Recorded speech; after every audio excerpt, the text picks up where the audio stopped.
Hey guys, back with another episode. It's Mike. I'm and V, and today we're going to be doing our Super Bowl preview, going over the strengths and weaknesses of the Seahawks and the Patriots, and then what do we think the keys to the game are? Obviously, the outcome. What do you think is going to happen? What do I think is going to happen? Our predictions, betting lines. What do we think you guys should be looking at as far as parlays? What you should get into there, and then we're going to be talking about the Pro Bowl as well. Why I think it's a travesty. Why we can obviously do better there, and then just kind of go over some teams that we think did a great job this season, overachieved, and then also some teams that were not so great and maybe like the Jets are down in the dumps again. So, yeah. All right, guys, Super Bowl 60. We have the New England Patriots, Seattle Seahawks. We're talking about a little bit of the strengths, weaknesses, some keys to the game, what we think is really going to happen, and just some predictions. So let's start you off, V. What is your key for your Patriots to Hell yeah. hit pay dirt and get another Lombardi? Another Lombardi, man. 7 in my 7 lifetime. would be the Or record. not in my lifetime, but 7 in the history of the franchise. That would be great. For me, the key to the game is pretty simple. Play your brand of football. Play Patriot football. Hold on to the football, Drake May. You cannot turn over the football. Give Seattle any more opportunities. They're the better team. Straight out. Let's just say it from there. They got the better roster. They got the better coaching, in my opinion, as far as the season goes. And they've played tougher opponents. So they're more proven. You got to go out there, house money, right? And just prove something. And you can't have turnovers and bad football, negative plays dictating the pace of the game. Like I said, play Patriot football. Key to the game, I agree. Patriots need to play their brand of football. We all know it. Kind of eat up the clock, maintain possession of the ball, get the defense on the field, and get them right off the field right after. Seattle's known for these kind of big plays and putting up a lot of points really fast. I think if the Patriots kind of control the tempo of the game, I think we don't really see that as much. I think Darnold gets a little bit more shaken up as long as the Patriots D-line and linebackers get some pressure on there. The front seven, I think, is the key for the Patriots on the defensive side. We usually do see this, that they are pretty good at this. I think that is going to be their key is defense. And then the offense needs to kind of control the tempo of the game. I think Drake May has done a great job all year at doing that. He needs to play like, he didn't win the MVP, but he needs to play debatable. We can talk about that. We can. Yeah. Definitely wasn't the MVP this year. But I think he needs to play he knows how to play. Vrabel's going to have him prepared and ready to go. He's going to have that defense ready to go. I think they just need to play their brand of football per usual. And don't let Seattle get these big plays because if they do, we all know JSN is going to be open. We all know Rashid Shaheed. If you don't come out on special teams, that dude will quickly put up 6 points, very quickly. 100%. And you can't let this game kind of get out of control because obviously Seattle is probably the better roster, but I think the Patriots do have a shot. I think it's going to be a great game. Yeah. Definitely down to the wire. I don't see a blowout here. No.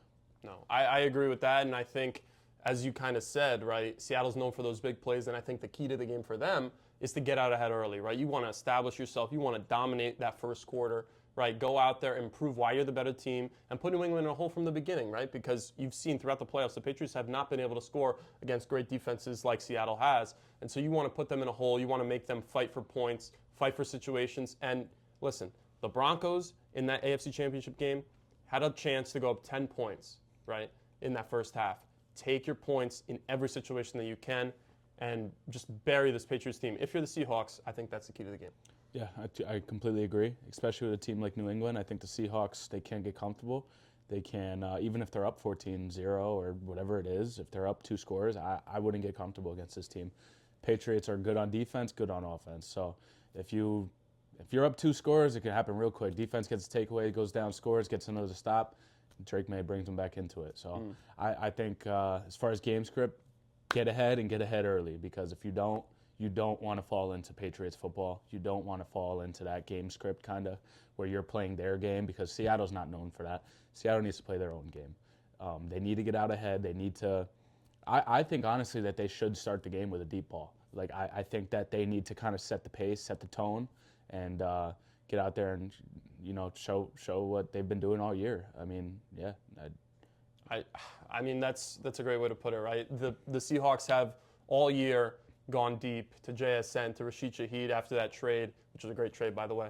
But I think, once again, just get out ahead early, right? There's no reason to potentially fall behind to the Patriots or just middle along 0-0, 3-0, 3-3. You can't have that situation because then you're playing into their game where they're going to chew the clock. They're going to get down to the first half. They're going to get down into the third quarter, have a long drive, and then you don't know where you're going to end up going from there, right? And at the end of the game, fourth quarter, close game, it's anyone's game. Right. is. So Super Bowl. in a situation like that, especially in the Super Bowl, in a situation like that, you don't want to be the better team, doesn't really know, okay, now all the nerves, all the pressure's falling down on you. When the Patriots at the end of the day, they're the underdog, right? Nobody expected them to be at the start of the season. What did I tell you? 11 wins. You laughed at me. You said I was crazy. You said after they lost to the Raiders, you said I Last was week crazy. one, yeah. I thought I was crazy in that situation, but then they rattled off so many wins. Doesn't matter if they were good or not. And then they went into the playoffs and got wins against the Chargers, against the Texans, against the Broncos. And so now you're here in this situation, right? And you're the underdog.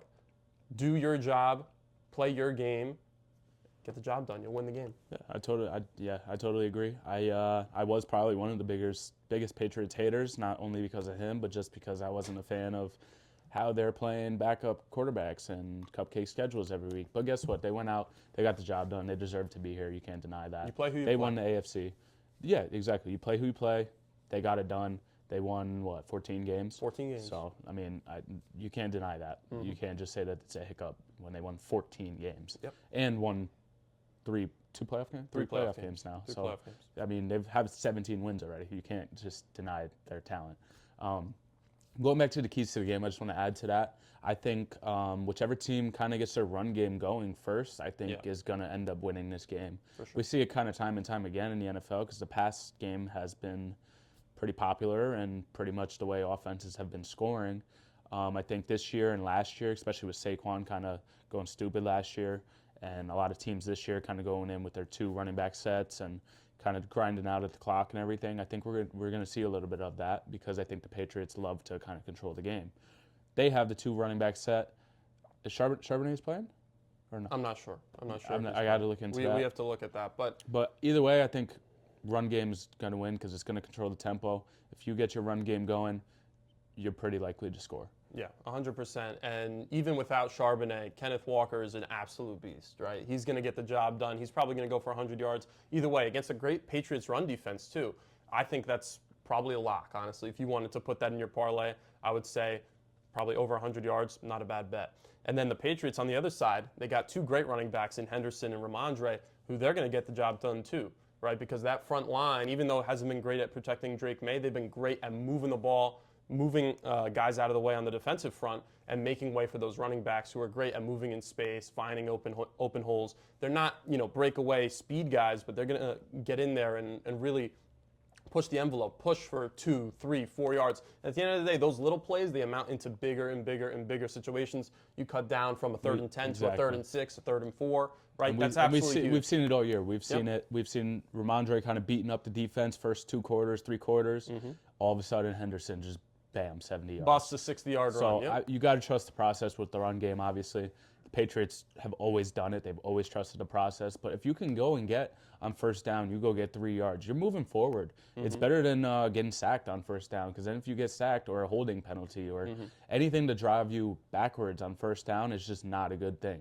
And I think for both teams that they kind of need to control their own destiny here. They need to get the run game going. They need to eat away yards. And eventually when you are eating away yards, fourth quarter, certain dudes start not giving up, but getting a little tired and not really paying attention to what gaps they're filling and just about everything. So, yeah, I mean, I think run game is going to be key here, and I could see this being a great game, honestly. I think for sure what you're saying is on point there. And I think kind of going back to what you said about us going heavy on the passing game in the last 10, 15 years in the NFL, and really you're seeing that kind of swing back. We kind of went too far with a lot of this offensive scheming and motion and this and that and trying to get 5,000 yards passing, when in reality it's a two-way sport, right? You got to have both your run and your pass, and I think the most effective teams are able to do both. And both of these teams can throw the ball well, they can run the ball well. Sam, honestly, man, really impressed by him. These last 2 seasons have just been incredible for him after seeing ghosts against the Patriots back in the day with the Jets. I mean, this really just tells you how cursed the Jets are as a franchise. It really But this does, guy's honestly. in the Super Bowl. I mean, it's really, they have 3 guys, former players in the Super Bowl. So it's sad. It's really sad. But at the end of the day, right, Patriots, Seahawks, this is a great matchup. You got 2 great teams here, and I think we're in for a great one. Yeah, we really are. Seahawks coming in, looking for revenge after the last controversial Super Bowl that these 2 teams have played. And I think Drake May is really trying to solidify himself. There's a lot of talk behind the Mays and his wife and Michael May. And Michael. Bake Miss, everything.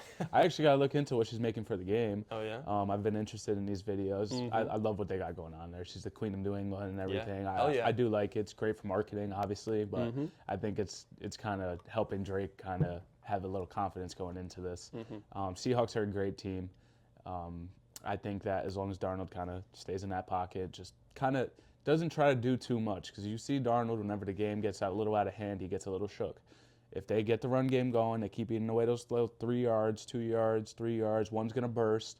You never know what happens here. Just hit JSN, hit Rashid Shaheed on the deep ball. If you have him, if you don't force it. You guys, Christian Gonzalez back there, he will pick you off. 100%. He will.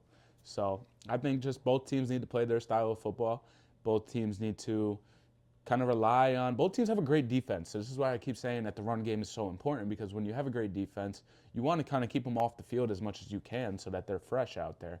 But when you're controlling the clock and you have a great defense to go with it, the recipe is for success. And that's always been football for all of time.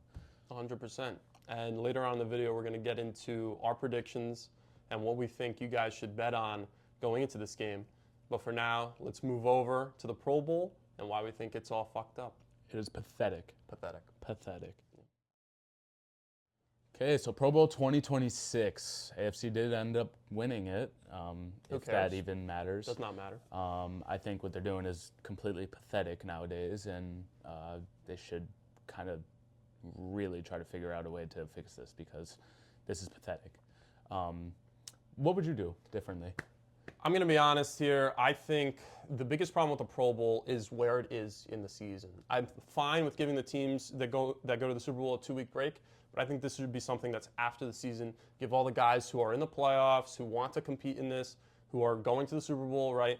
Give them that buffer and have it after the season. Nobody's going to care either way. Your viewership's not going to go up or down, right? So why not just push it till after the season? And I think another thing is, you're having guys like Shedeur Sanders, no disrespect to him, but like kind of, and Joe Flacco, who's 45 years old. Like, can we please get some real talent in there along with those guys who are superstars, right? And when you push it at this weird spot in the season, that like some guys want to go on vacation, some guys are done with football, some guys are gearing up for the Super Bowl, then you have people who have no interest in going to this, and then that's how you end up with these guys who don't matter. Who have not, I mean, Mac Jones made a Pro Bowl. I think that tells you everything you need to know. Yeah, and for the last probably 5-6 years now, even 10 years, past decade now, we've just been seeing kind of excitement for the Pro Bowl just go down and down and down and down. Me, myself, too.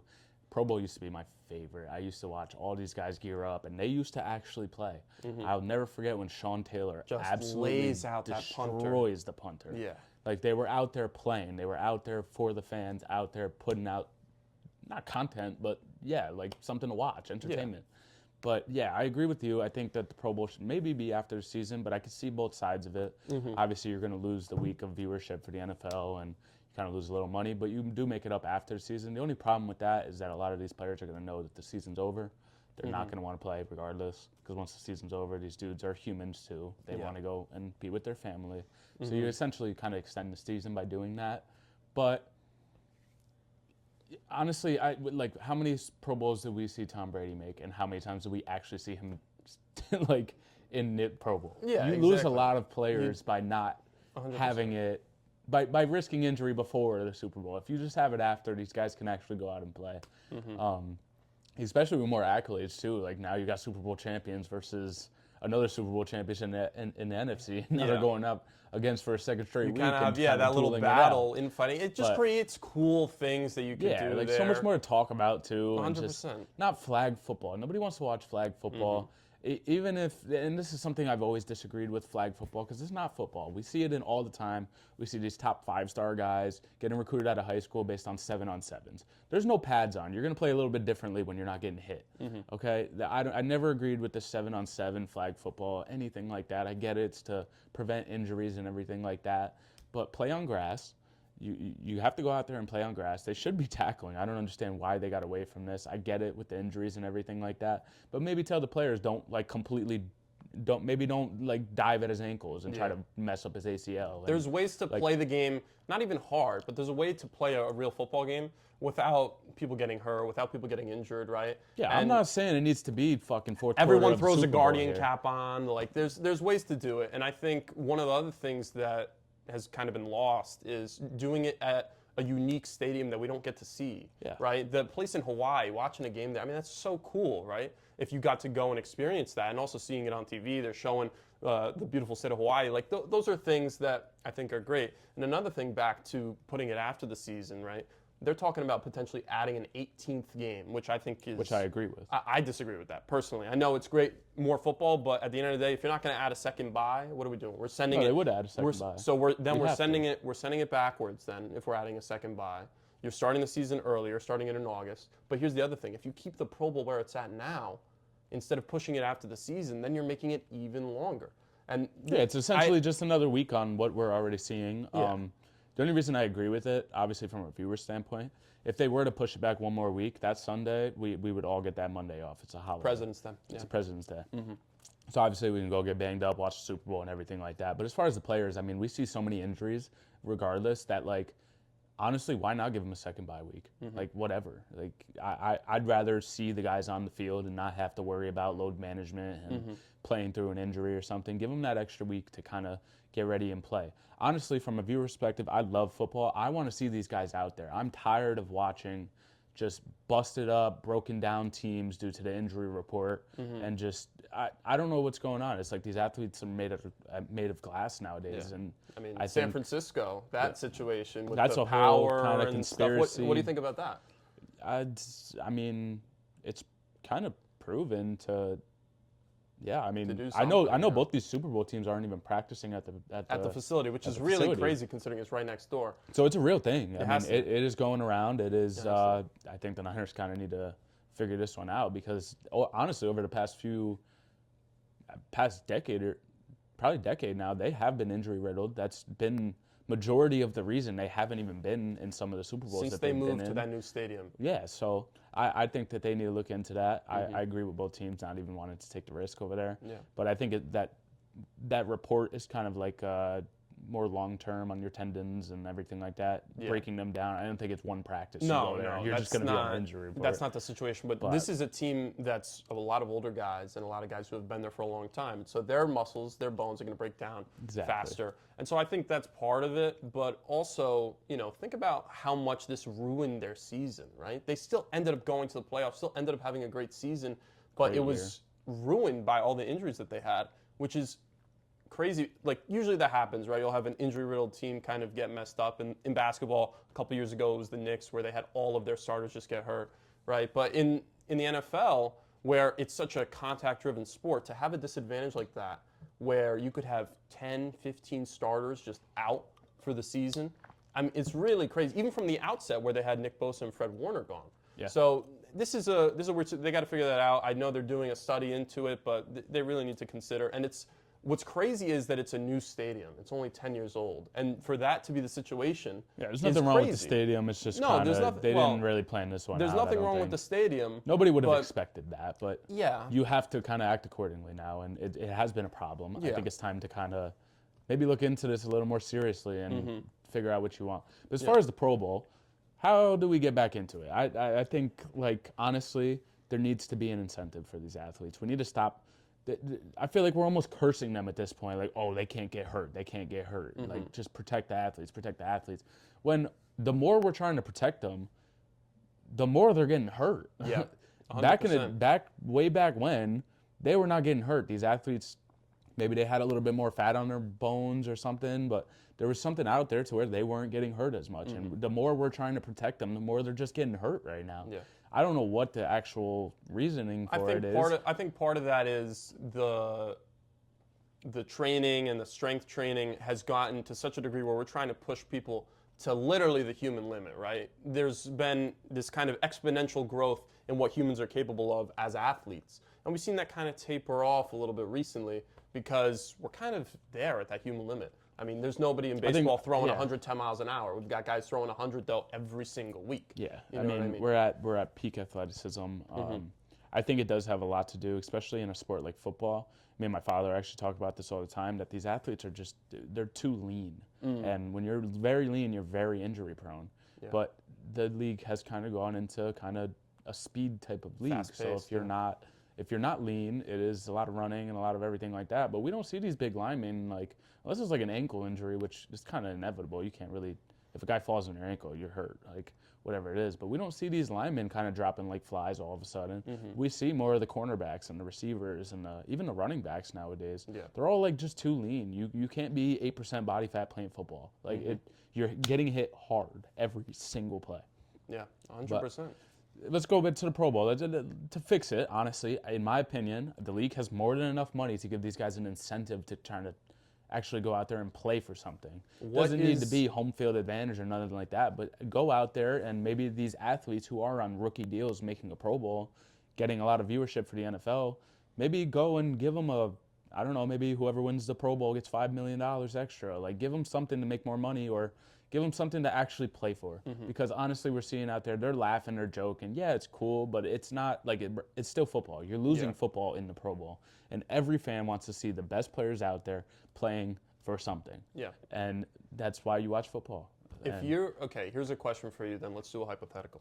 You are, let's say, A.J. Brown, right? Pretty big name, and you don't necessarily care about the Pro Bowl because who does, right? And you don't want to go out there, tweak your ankle or something, right? What is a dollar amount that would have you play a real football game right now?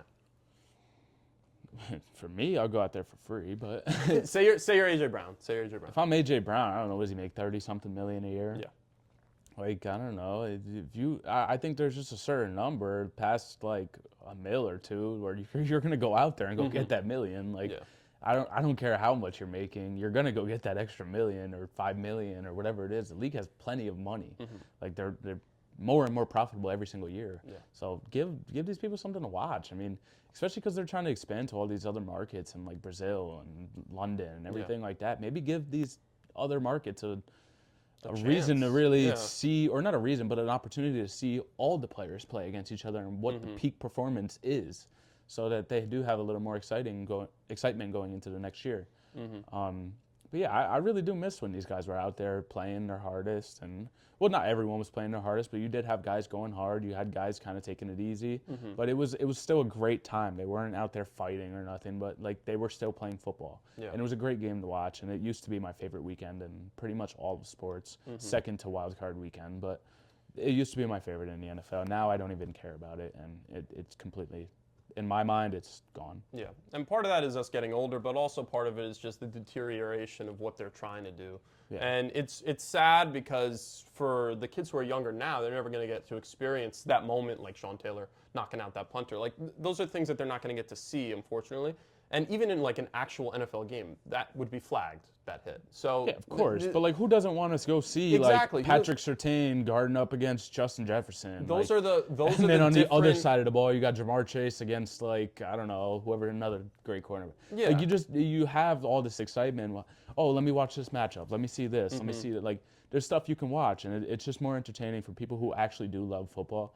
And that, I think, is another problem in the NFL. I think we're getting away from the people who love football because we're trying to expand to too many people. Cater to too many people. So you're not really caring about the people who love football. But I get it. It's a business at the end of the day, It is right? what it is. So right. Yeah, you got to kind of expand and make more money. I get it, but it's just sad to see because I do love the Pro Bowl. And this is an epidemic that's kind of going across all the sports. Kind of everything. Basketball where they're scoring over 200 points in an All-Star game, so they had to change their format too. Yeah, like it's these pathetic. but again, right? The reason that these All-Star games or Pro Bowl exist is because there's a market for them. There's a market for these young kids to go and see their favorite athletes play against some of their other favorite athletes in a situation that's not ultra competitive, not ultra this, but it's just fun.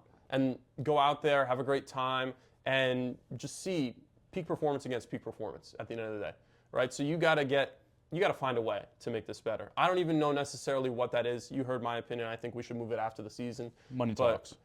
At the end of the day, Yeah. money talks. 100%. The only thing that's going to get out these players, because you got to understand, if they do get hurt, it does kind of fuck up their next contract. So I understand that. Yeah. But if you money has always talked, it always will talk. If you give these guys something to go out there and play for, they're going to go and gear up and play for it. I don't care what you say. It's just 100%. mankind. Yeah. But For sure. yeah, I think they need an incentive. I think they need to kind of start taking this game more serious again. As far as like home field advantage and everything, it's a neutral site anyways. There's not much you can do there.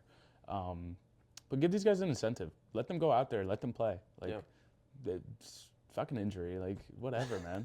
Like, give the fans what they want to see at the end of the day. They're the ones paying you. At the end of the day, it's entertainment, right? We make a lot of it because we played sports our whole lives, Yeah. and so we're competitive people, and so are obviously the players in the NFL. But at the end of the day, it's an entertainment product, and so whatever is best for the fan, for the consumer, is what will end up coming out at the end of the day. Yeah, but like you can't tell me what they're doing right now, having a dodgeball game in No. there. Like, who wants to No. watch that? If you're Nobody- watching the Pro Bowl, that means you like football. You don't want to see these guys playing dodgeball. If I wanted you to wanna watch go and see dodgeball, I would one-on-ones. tune into ESPN 8 The Ocho. what I'm Okay, saying. that's how that I'd would go to the local fucking elementary school and go watch them play dodgeball. Like, I don't want to Exactly. see that. I'm sorry. Yeah. And I don't want to see the one-hand catches because, like, whatever. How often do we really see that in game? And if you see it in game, it's way more like if you're in the NFL, I can catch a ball one-handed. All right, anybody can do it. Nobody wants to see that. Yeah. Nobody cares. Go out there and like have a competitive game and put on something for these fans because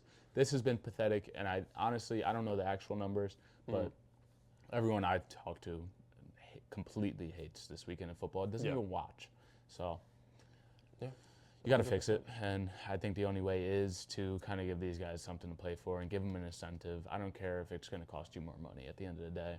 I You're think the it'll NFL. also make you more money. You're the NFL. You're the richest sports league in the world. Make it happen. That's it. The NFL coaching carousel continues. We saw recently, Matt Ryan to the Falcons as the president of football operations. Yep. We saw Stefanski go to the Falcons. Yep. We also saw Raheem Morris kind of leave, and they're changing kind of their demographic over there in Atlanta. And then we also see Clint Kubiak.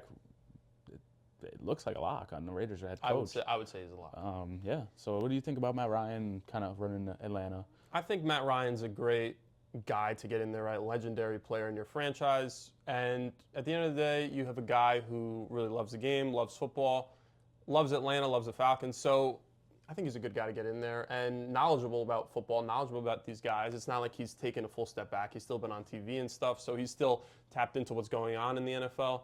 And I think it's a great move. And I think him bringing in Stefanski as a head coach is a great hire as well because this is a guy who, let's not forget, he won a playoff game, right? That did happen with the Browns. It's two-time coach of the year. Yeah, so this is not a situation where, oh, well, he's just, Like, this is a good head coach, in my opinion. I don't think he had great rosters in Cleveland. And I think kind of the turmoil with who's going to be the quarterback and this and Deshaun Watson at some points, like, I think that kind of ruined his tenure over there. So give him a more stable situation in Atlanta. I think that's a good situation for him.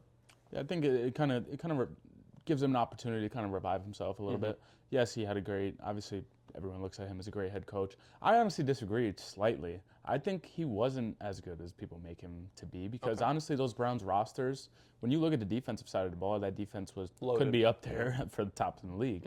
They were never really there.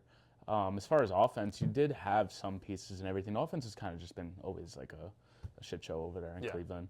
They haven't had a quarterback in my entire lifetime now. And honestly, they've always had like a good running game, but they always kind of played the same brand of football and like just kind of tried to run and then let the defense stop you, but they weren't good. And honestly, I don't know if 3-4 wins, even if you're Cleveland, I don't think that should get you a coach of the year, let alone 2. So I don't know. I think he's going to fresh start. Yeah. I think it's going to be great for him. I think it's great for the Falcons because I didn't really like what they were doing coaching-wise. I didn't think they just started to use Kyle Pitts on their offense and like they looked better. But honestly, I don't think Penix is the answer. I agree with them.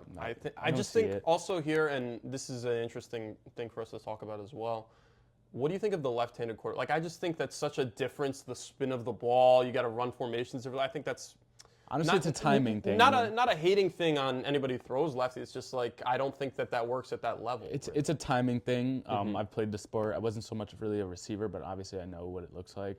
I think it's more of a timing thing, and like you also have to remember when you're a head coach, when you're drawing up plays, that you have a lefty quarterback because now you can't do certain things. You can't do that 5-yard little out to the left side because that's the quarterback's opposite side now. Yeah. So you have to kind of think about all of this now, and it makes it a little bit harder on the coach. All your runs, all I've your never protection, really been much of a. It works when it works. Like we saw Michael Vick do it, but Michael Vick was not. We Super haven't athlete, seen it, though. Michael Vick. Yeah. But now you have to worry about having a good right tackle rather than a good left tackle because that's his blind spot now. I think it kind of complicates everything. When it works, it looks great. Like it really does, and it does. But it never really ends up working for a very long time because it is unconventional. It's not traditional, and it does kind of complicate a couple things. I know also a lot of receivers don't really like the spin on the ball coming out a little bit differently. I know the timing is always a little bit different because lefties kind of have to. I don't know. Their blind side is their right side, so when they're looking at the deep crosser, it just comes out differently. Like I get it. It's like it's still the same thing, but it's not. It's not. Yeah. We see it in baseball too. Like you'll throw a lefty just to fuck up the batter. Yeah. Like there's matchups where you do it and everything, but it doesn't always work. And I think in the NFL it's a little bit different. And I'm not a huge fan of having a lefty quarterback. But Penix does it. Not even to take away from the lefties because we saw Michael Vick do it. We know it's possible.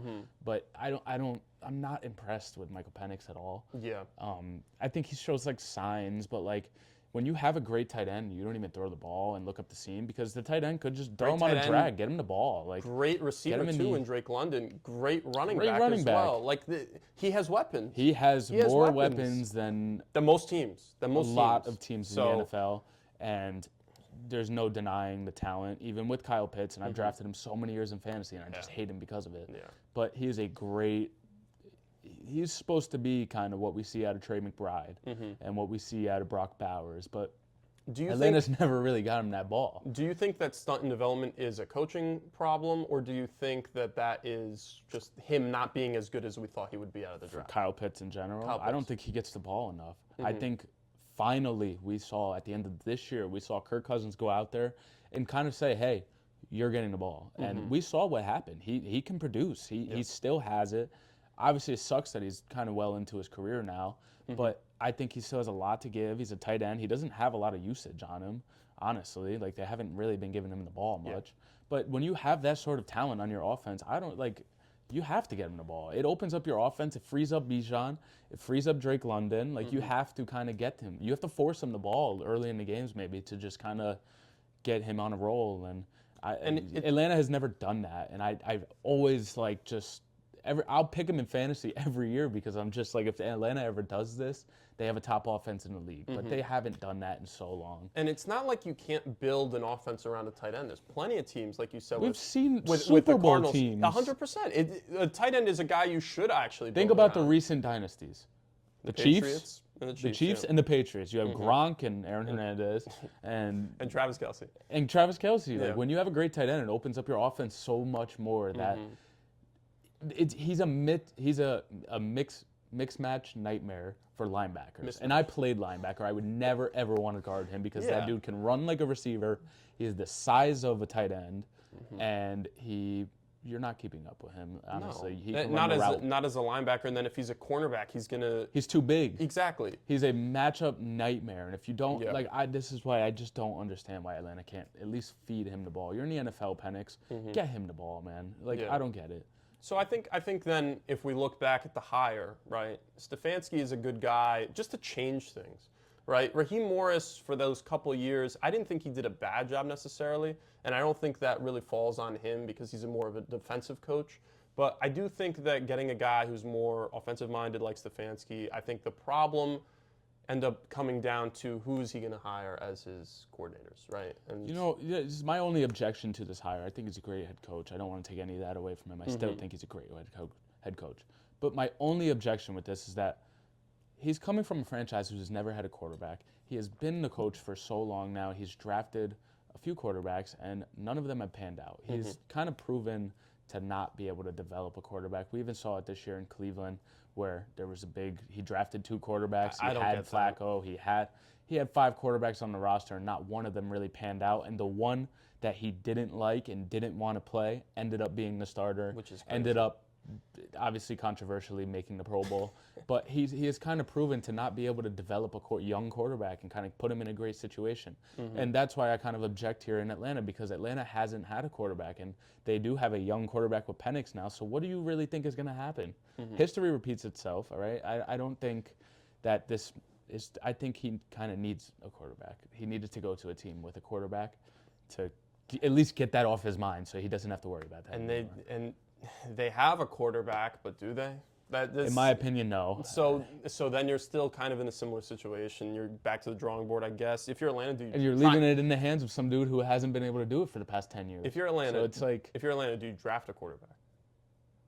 I just think you have to give Penny, like you used your 8th pick on him You in have a to draft give him where a you didn't need to chance. because you just traded for Kirk Cousins. Yeah, was- that's another thing. Why do that? There's a reason that guy I isn't never there understood anymore. that There's move. a reason he's not there anymore. Yeah. So all right, he obviously made a bad decision, but now you're kind of stuck with it. You have this guy here.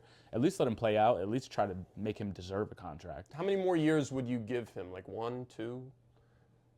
Like I personally, I wouldn't go. I think for it more- kind of depends, 'cause if he comes out- if next year's bad, right? Let's If say next year is bad, that's done. it. Yeah. Okay. But if next year comes out and he's kind of showing signs in this new offense and trying to actually moving the ball a little bit and seeming like a good quarterback, I think you give him another year. And then in that next year, if he really doesn't make a leap, you got to get rid of him or start at least bringing in somebody to give him a little competition. Yeah. But yeah, I'm not huge on this hire, but I don't mind it. It's whatever. There's still a quality coach.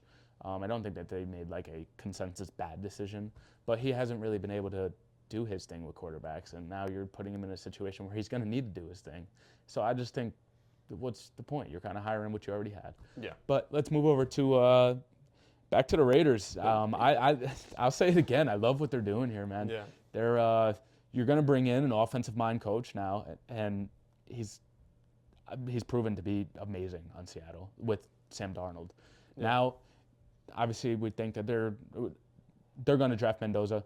You're going to give a top coordinator to a top quarterback, and you're going to have Tom Brady kind of overseeing this. Mendoza is kind of getting set up for success here. It's a great situation. The last time we seen a top coordinator go get a top pick quarterback was Chicago Bears. Yep. Ben Johnson, Caleb Williams. We've seen how that's working out. I think that they're going to have a lot to build on. I like where they're at, though. They look fantastic when they're on fire. But, yeah, I love this. I love what the Raiders are doing. And, yeah, actually very excited for their next, maybe not this year coming up, but maybe the next year after that. And I think that I'm excited to see what they're going to do over there in Vegas. Yeah, it's rare, at least in these last 15, 20 years, for the Raiders to make a move that's like, hey, we got a guy. And they didn't just do that at the quarterback position. They've done that with the head coach now.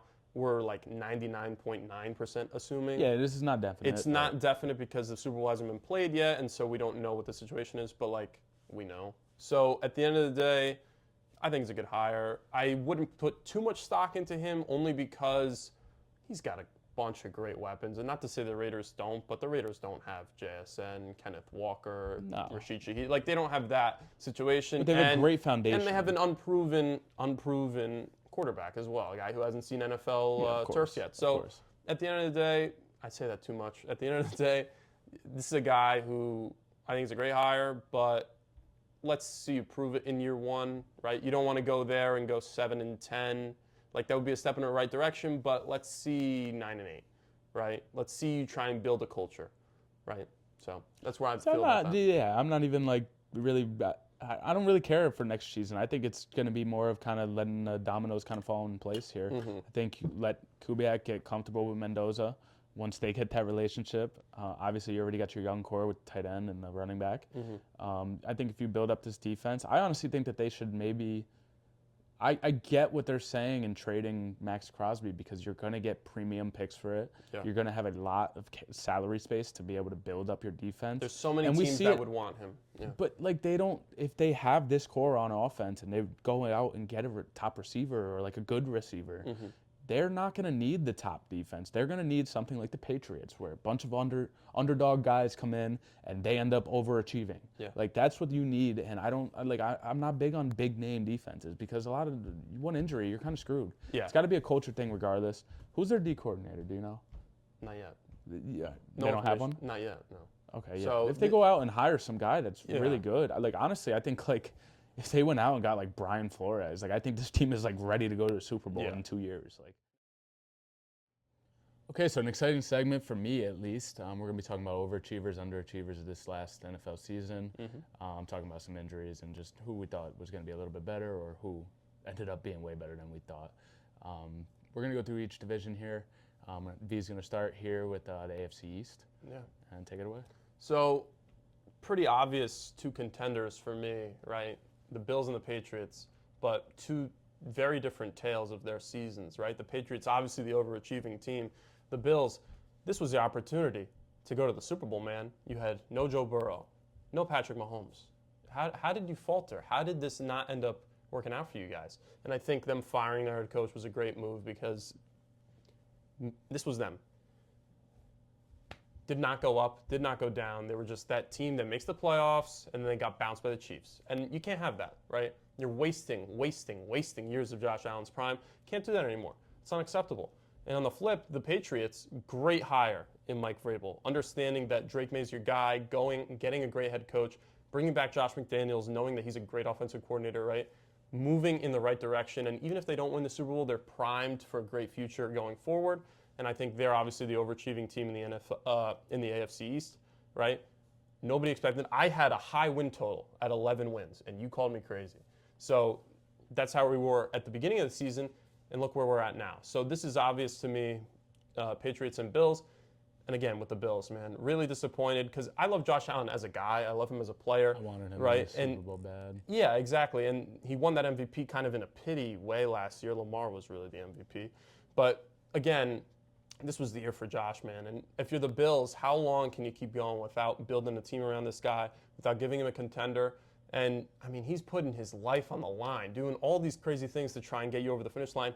He can't be Superman for that much longer. So go out there. You got to get him some help because this year was your chance, and it might have been the only one without Mahomes and Burrow. So really poor by them. But over to the NFC East now with Mike. Yeah, so the NFC East, I mean, my favorite team is in this division. Cowboys fan, unfortunately, and I feel like I can't kind of speak about them overachievers, underachievers without talking about the defending champions, the Eagles. They, in my opinion, they underachieved. I think in a lot of people's opinions, they were good, but they weren't really good. Like honestly, they kind of sucked this year, but they just had raw talent, able to kind of string out 11 wins. I think that they need to have a lot to figure out now. They need to figure out what they're going to do with obviously the coaching staff and everything, bringing in a coordinator. Well, they brought in a coordinator, right? Yeah. Who they bring in? A guy on the staff. On the staff, yeah. It was an in-house hire. So I don't always mind that though. Yeah, and they also kept the guy who was the offensive coordinator. But he's always been there, and he took back to He's- his original role when they did win the Super Bowl. So I don't mind what they did there. Yeah. I think it's a great organization. They know what they're doing. But honestly, they need to figure out this whole A.J. Brown situation. This offense is not flowing like it used to, and I think it's because you have all this outside talk now, and A.J. Brown just seems to fall into it year after year and kind of bitches for the ball, then gets rid the of him. ball. And they go off a script on offense, and they just look so like discombobulated. Basically, I mean, they don't look like they're flowing like the Super Bowl team that they were just a year ago. And Philly kind of does this. I mean, they're 1 year on, 1 year off. Like they do this a lot. So I'm not really discouraged for this next season. But this season they underachieved. Also in this division that I wanted to speak about was the Commanders. Obviously, they had the injury. When McDaniels goes down, it's kind of you can't really expect much out of them, but like coming into the season, I expected a lot from them just because of where they ended up last year in the Final Four, top teams in the NFL, and they just weren't that this year, like not even close. They have an aging roster. They need to get younger. They need to get a little bit better on both sides of the ball. Bringing in Debo, yeah, it's cool and everything, but I mean, That's he's at the a end flashy of his move. career. That's a headline move. That's Yeah, not a that's real more move. of a headline move to kind of bring in some views and stuff. Like that's not really going to help you for the future. Yeah, I think that they have a lot of work to do, honestly. I don't think we're going to see them be amazing this year, in all honesty, or this upcoming year is what I'm saying. But yeah, they need to kind of get it together. They underachieved this year for sure. Let's move over to the AFC North. What The do you got? AFC North, man. What is the tale of the AFC North for the last 10 years? Underachievement. So to these guys, all big fat losers, especially the Ravens and the Steelers, right? But especially going to the Ravens, you have Derrick Henry, Lamar Jackson, Zay Flowers, the fake. But you have a good team. How are you not beating out the rest of that division, right? Joe Burrow was hurt. The Steelers are nothing, really. They're nothing. And the Browns obviously are a pushover. So how are you not making the playoffs, right? Tyler Loop, you got to make that kick. that's really a given. But even then, their whole season dwindled down to them not deserving it. So even if they made the playoffs in that situation, they didn't deserve it. So just really disappointed by them. Really disappointed again, wasting another year of Lamar Jackson's prime. Like same kind of story with the Bills, right? Yeah. Now you hired this new head coach, which I think was a good move. But again, you got to build into next year, right? We can't be going backwards in the middle of a superstar quarterback because we know how hard it is to find the guy for a lot of teams. So moving then over to another team that I thought was really disappointing, the Bengals, right? Obviously, Joe Burrow getting hurt, not great. But we saw at the end of the season, too, they had big leads against really good teams like the Bills and faltered at the end of those games. And maybe that's because their season was kind of already meddling away, but they still technically had a chance to make the playoffs in those games, and Joe Burrow predicted that they would, and obviously they did not. And I think this kind of goes to the story of ever since that Super Bowl loss, they haven't really had a direction, right? They've been relying on Joe Burrow to be a top 5 quarterback in the NFL, which he's fringe. I don't think he's there. But I think he's there if he's healthy, but he's never healthy. But that's the problem, right? We haven't seen enough of him since that Super Bowl season. And I think Burrow, honestly, is like a top 3 quarterback. Like When I think healthy. he's fantastic. When healthy, but yeah. you can't go 1 year on, 1 year off. Like you just can't do it. It's a problem, yeah. And again, the issue that I have with the Bengals is you're never protecting him, so obviously he's going to get hurt. And then that defense, man. I mean, Give him something. that is the most pathetic defense over the last 3, 4, even in that Super Bowl season years. Horrible. It just really, really bad, and it shows kind of a complacency from the front office. Again, we have our quarterback, we're not going to do anything else, and that's just the wrong attitude to have. You got to have the same attitude as a lot of those teams, like the Chiefs did over these last couple of years, where you're going to try and get better. You're trying to get better, right? And again, another team that's kind of falling back out of contention. Hate to see it. And quickly, last on the Steelers, we talked about them in the last episode pretty passionately, and again, Aaron Rodgers, not the solution. And Mike McCarthy, also not the solution. Again, another middling franchise. Mike Tomlin, see you later. Great head coach, but was he really that great? Right? He won 1 Super Bowl in that many years. He's lost how many playoff games in a row? So, again, a legendary franchise. Where do you go from here? Got to be better. You know, this was a super weak division as far as how things all went out of their way. They started really hot, and then they just tapered off. They had a negative record in the last 10 games. What are we doing if we're Pittsburgh? And then obviously bounced in the first round by the Texans in a terrible football game. So again, just really disappointed. But let's move over to the NFC North. Yeah, let's move over here. I got 2 teams that I really want to talk about. Honestly, you could talk about this entire division, honestly. I think they all kind of underachieved a little bit, besides the Bears. I didn't expect to make it this far, honestly. In year 1, at least. I saw what they were building. They have a great team and everything. But I just thought that they were going to take another year, or maybe take 2 years to kind of get this thing flowing. Ben Johnson becoming a head coach now. He's not only the coordinator. But I think that the defense came out to play. They've figured out the offense, especially towards the end of that season. They struggled a little bit in the beginning, but that was completely expected. They overachieved, in my opinion. 100%. I think that they did great, and they have a great foundation to move forward on. To kind of flip sides here, I was not impressed with the Lions in any game this year. And they had a couple games where they looked like the Lions, but honestly, they took probably 2 steps back this year, not just 1. They lost Ben Johnson. I guess it proved how important he really was to this team. They also did lose Aaron Glenn, so I get it. You lose 2 coordinators, you have a couple of injuries. They still had 9 wins. Yeah, they ended up last in the division though. But I get it. I mean, I think it was one of those years where it was just kind of everything was kind of moving around, everything was shuffling.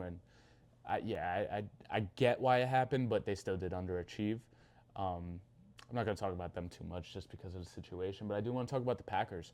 Everyone kind of expected the Packers to run the NFC this year, and they started off Steaming I hot. mean, they started off better than anybody. Like 9-3 they looked at like a one Super point. Bowl team. They really did look like a Super Bowl team.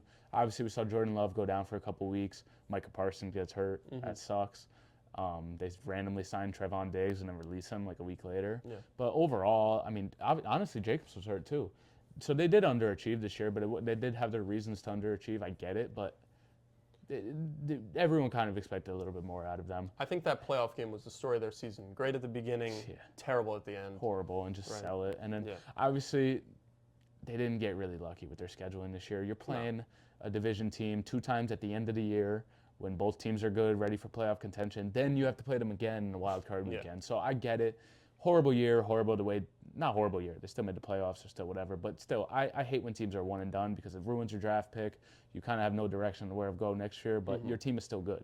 Yeah. I think once they're healthy, they're going to be fine. Is Jordan Love the answer? We'll see. I've been a fan of his, but I haven't. it's hard to be a believer when you have a performance like that where you're so hot at the beginning of the game and then you just kind of fall off, taper I don't off. like the inconsistency. Yeah, honestly. it's a problem. He'll but come I out one think week and look horrible. One week look fucking the best in the league. like Aaron So it's just Rodgers. like, yeah. yeah. But yeah, that's all I really. I think the Packers need to get healthy. I think they're going to be great.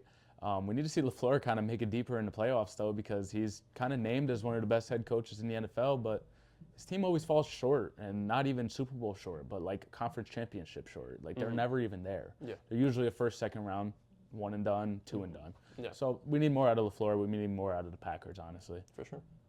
And we can move on. To the AFC South now, where it's a pretty weird division, right? Usually this is in a division where we have a lot of strong teams, but this year we had really 3 candidates for the division, and the 2 that ended up being at the top actually started off pretty slow, right? But first, to start with Jacksonville, great season from them until the playoff game, right?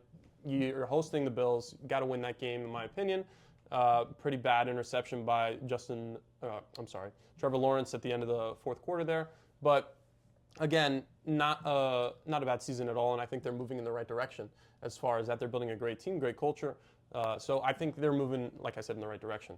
The Texans, an absolutely stellar defense this year, and once again, moving in the right direction after a pretty disappointing season last year. C.J. Stroud, lock in, man. I mean, you declared yourself a top 3 quarterback in the league, and then ever since then, it's been downhill.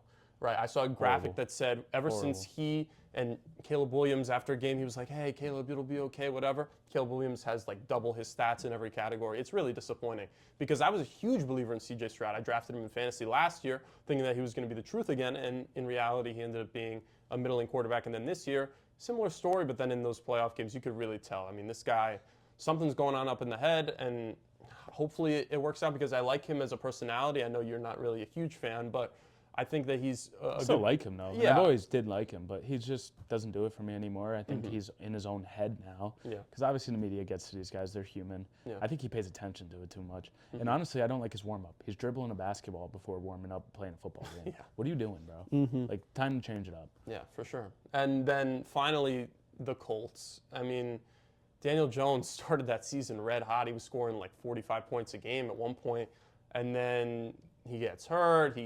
They start losing a couple games, then he gets hurt. Just really a sad way for them to go out with Phillip Rivers as a starting quarterback. It's, like I said, sad. You trade for Sauce Gardner, then you go 1-7 ever since you get him. What are we doing, right? I think they have good ownership. They have ownership that care, right? The Ursays they're good people, but is Daniel Jones the answer? Maybe, coming off a really rough injury too. This is a weird situation because they started off so well, right? They had a reason to believe and they had a reason to buy at the deadline. And then from the deadline on, they were a really bad football team. So where do you go from here? I honestly don't know the answer. What do you think?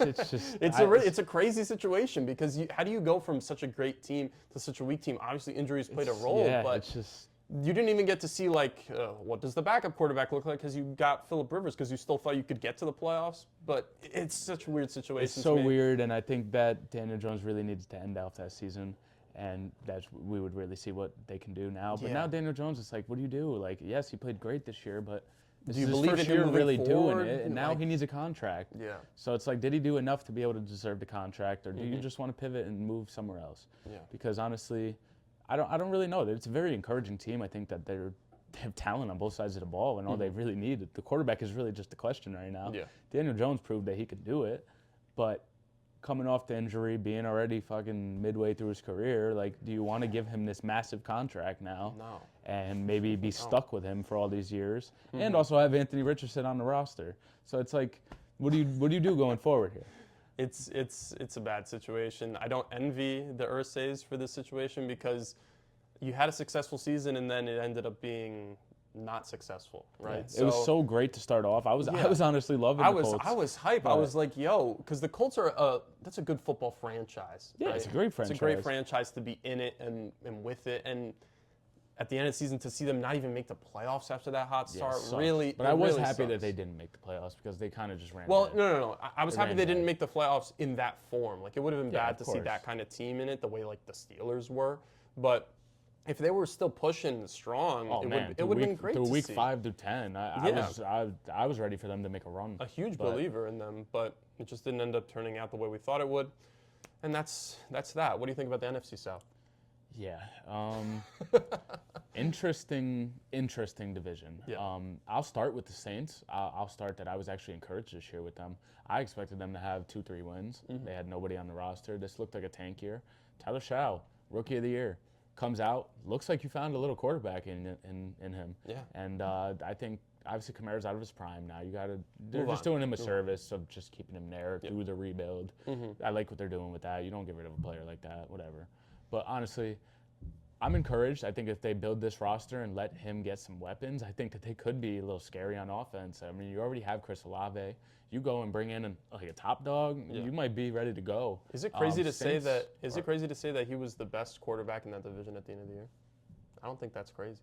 Baker played so I don't think bad it's at the end crazy. of the- I don't think at it's the end of the crazy, year. honestly. Yeah, I think moving forward, if I had to pick a quarterback in that division, it would be him. Yeah.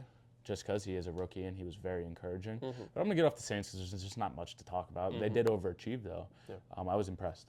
But we can move into kind of like the Panthers. I didn't expect them to win the division this year, honestly, like at all. But I like what they did. They brought in Rico. They had a 2 running back set. Both were good. They were fighting for a spot, and we saw it with their numbers. Rico went crazy for a couple weeks because he knew he had to fight for that spot. A couple weeks. And then Chuba comes back, or Chuba, whatever how Yeah. you say it. He comes back and he starts balling out because he knows his job is in jeopardy. But I like what they were doing there. I think that they found a good rookie receiver in Tet.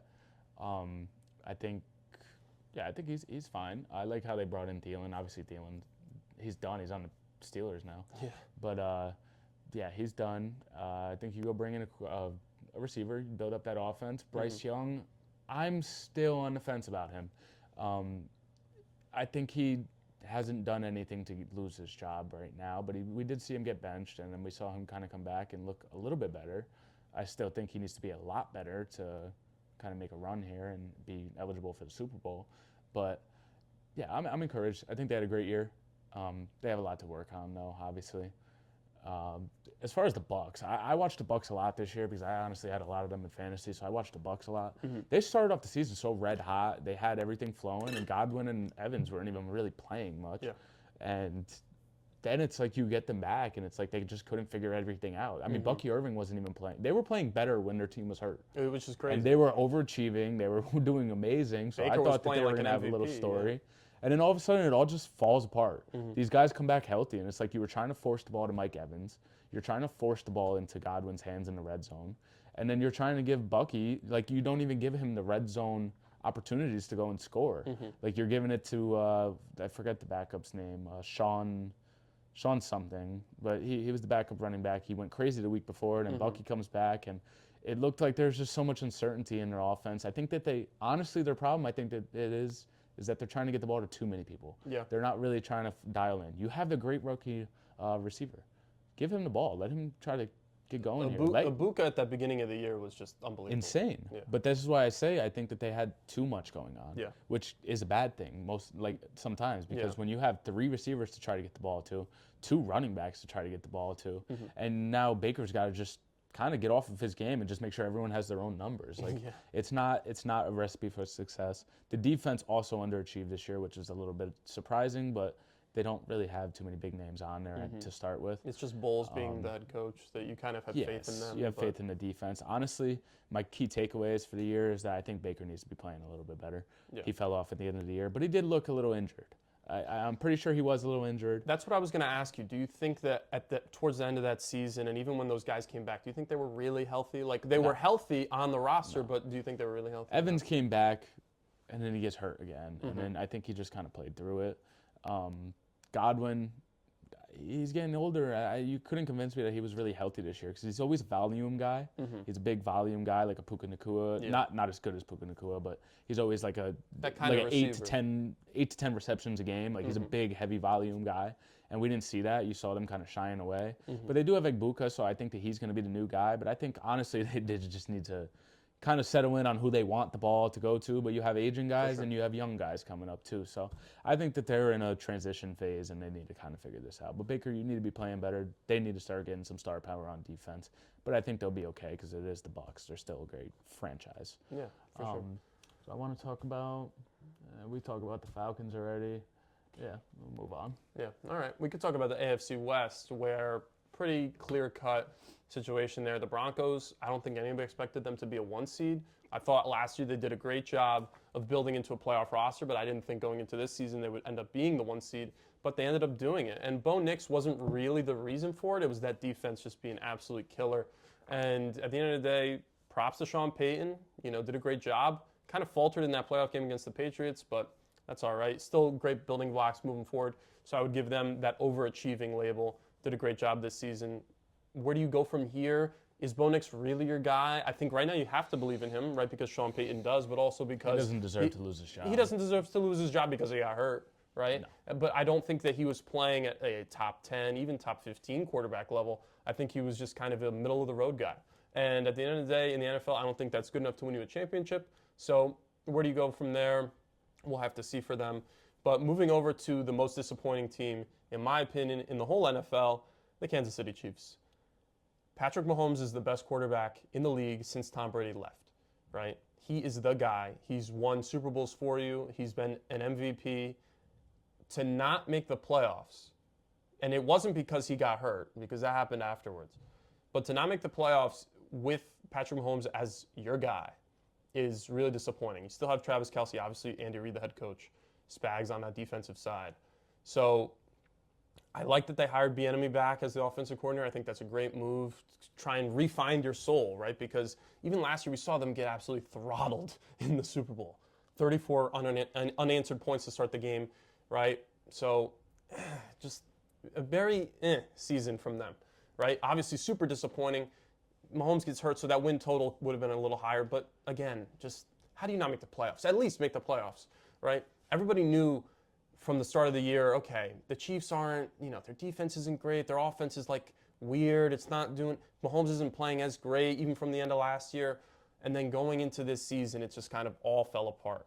And I don't know about you, but moving forward for them, do you think that they have to kind of move on from a lot of this core, not Mahomes, he stays, but a lot of those guys on the defensive side of the ball, a lot of those guys on the offensive side of the ball, do you kind of just need a wholesale reset? Or do you still believe that this right now is your window to succeed? Yeah, so I'm looking at it as a dynasty. I'm not really looking at it as year to year. I'm looking at it as a dynasty as a whole, and honestly, we see this a lot in dynasties. You have to have that off year to be able to kind of figure out what the hell you're going to do. Yeah.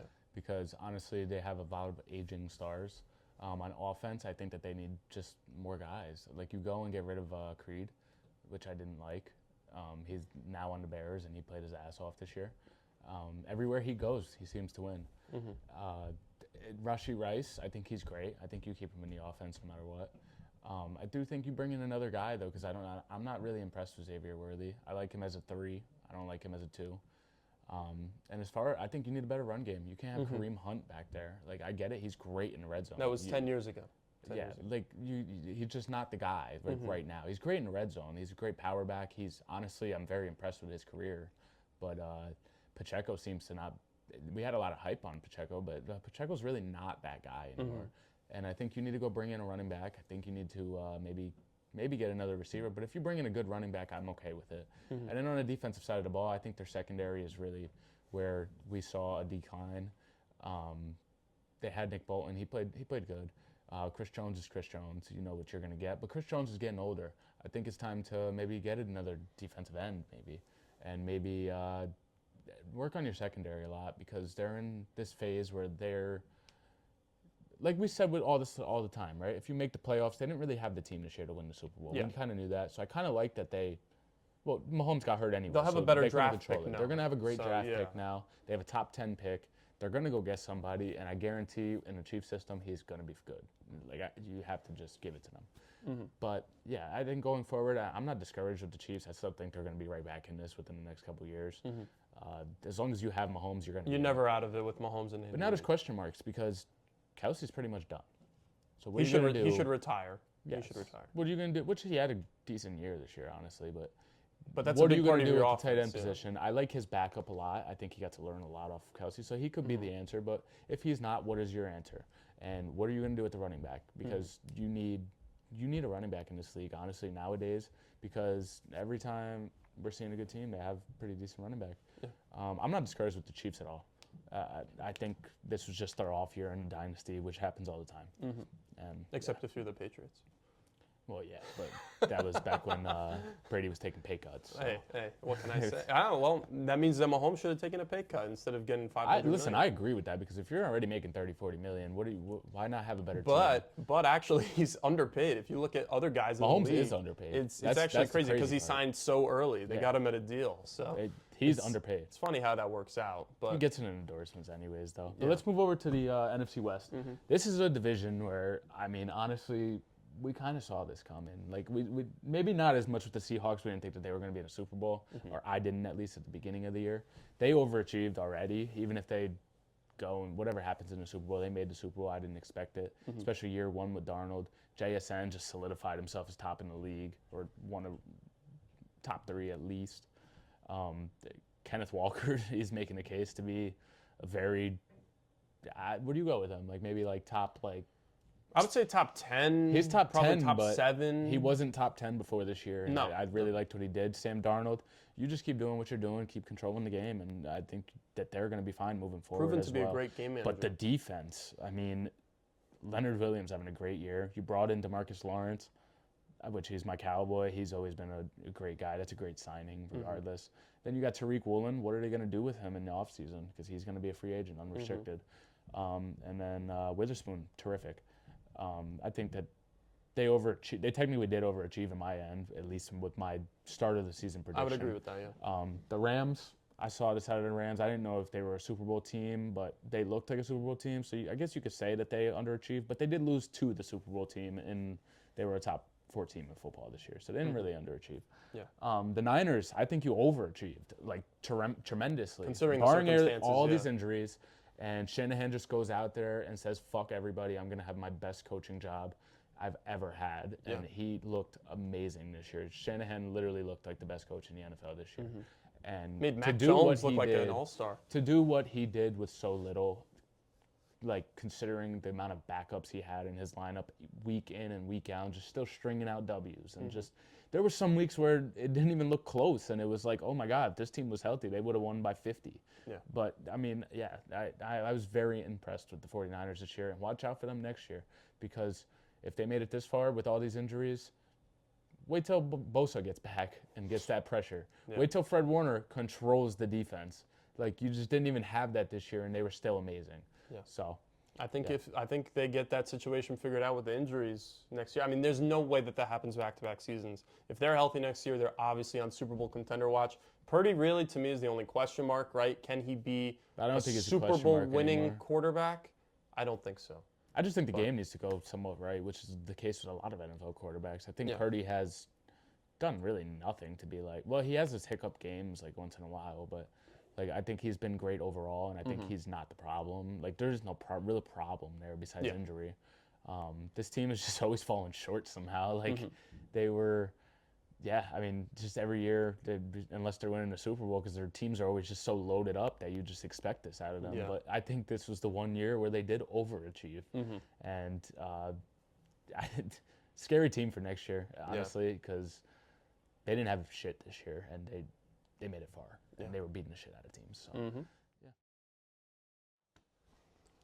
Okay, let's get into the fun stuff now, the Let's betting, what everyone loves. Mhm. We got a 45.5 over under. We have a 4.5 point spread. What do you see? 4.5 points in a Super Bowl is a lot, I think. Now, Honestly, it is, yeah. I do think that the Seattle roster is probably around 4.5 points better, but I don't know. I think that's close there, but I'm going to say I like the Patriots to cover. Okay. So give me, what do you see with the over under? For the over-under at 45.5, I think this is a low-scoring game, right? I think 20-17, 24-21, that kind of gets you at 45 right there.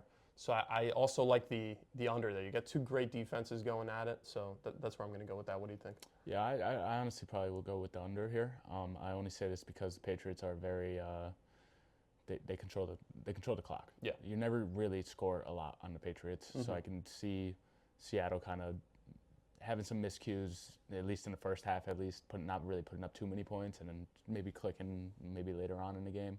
But I do see this going under. I don't see this being like a high-scoring game. I see this being a great game, a great close game, but both these teams have great defenses. So when you have two great defenses going against each other, there's not going to be a lot of points.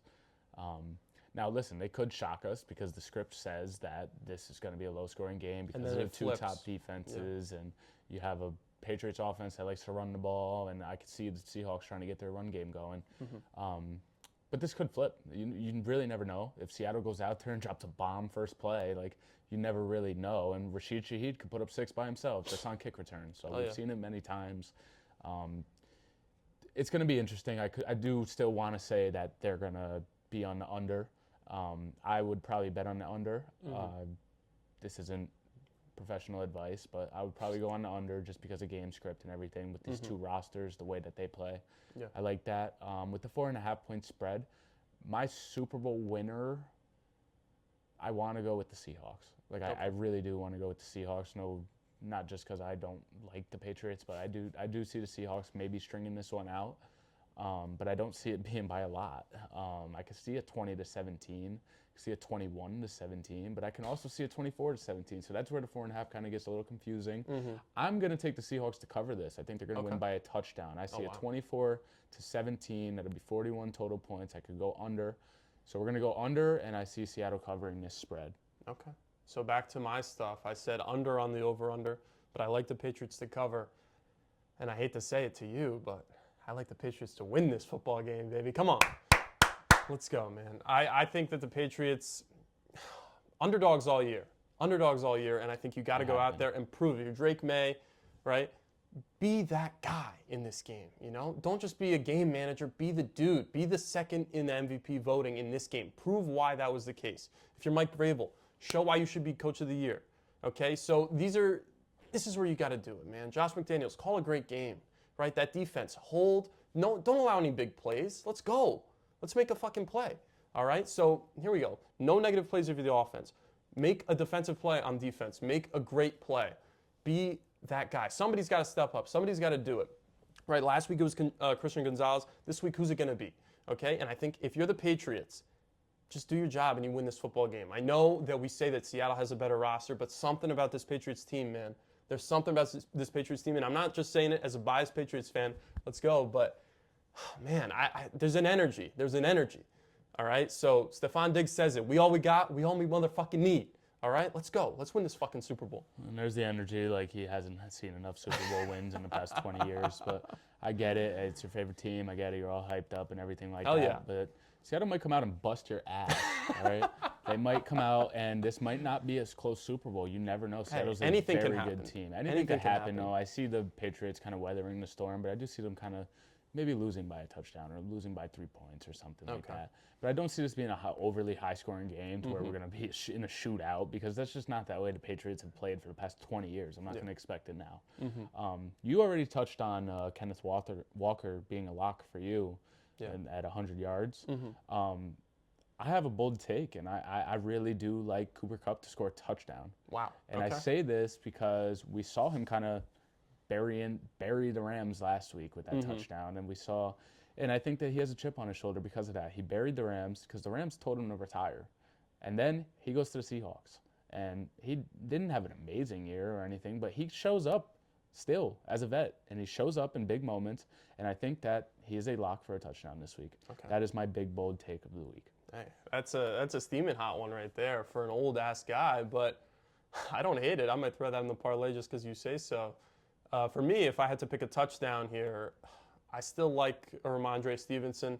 I think down in the red zone, the Patriots do a great job of kind of pushing that football towards the goal line, and they do that with their running backs. So if I had to pick a anytime touchdown, I'm going with Ramondre Stevenson. I'm going to play devil's advocate here Okay. because I think that Ramondre Stevenson is going to wear down this defense a lot. Okay. I think it's going to be actually Henderson with the touchdown. Interesting. Okay. Yeah. All right. I love that, and I love these picks that we've made. But here we go. We're ready for the big game. I don't know about you, I'm but this is excited. going to be a great one. If I had to give one scoring prediction, since you did yours at 24-17, I'm going to say the Patriots win this Super Bowl 21-17. They cover that spread, like I said, and they will win this football game. Let's fucking go, man. Come on. We're ready. And that'll, I guess, wrap it up here, guys. I hope we appreciate all the recent support. Thank We you. appreciate everyone kind of tuning in and following us on our Instagram account, MMV Sports Talk. We also have a TikTok, and we do have the YouTube channel that you might be watching. So like and subscribe if you guys like it. We appreciate every single fan support, everything that we're getting. Yeah, 100%. And we'll be Thank back you. very shortly with another episode. Thank you.